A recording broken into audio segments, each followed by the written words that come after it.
Hi అండి. ఈ పూట స్పెషల్ పరాటా చేశాడండి మా అబ్బాయి. ఇది పరాటా అంట, నాకు కూడా తెలీదు. పొరలు పొరలుగా కాల్చి పచ్చడి పచ్చడిగా కొట్టేశాడు. అది పరాటా అండి, నాకు కూడా తెలీదు. ఫస్ట్ టైం అబ్బాయి చేశాడు ఇంట్లో. చూడండి, పచ్చడి పచ్చడి కొట్టేశాడు. పాపం చాలా హింస పెట్టాడు అనమాట. హింస పెడితే అలా అయిపోయింది. వేడి తలకాయ చారు దీంట్లోకి టచ్.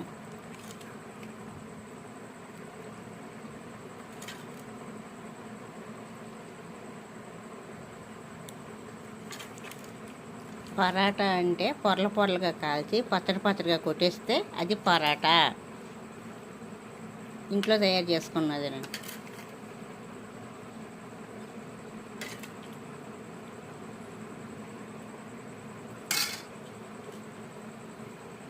ఉల్లిపాయలు,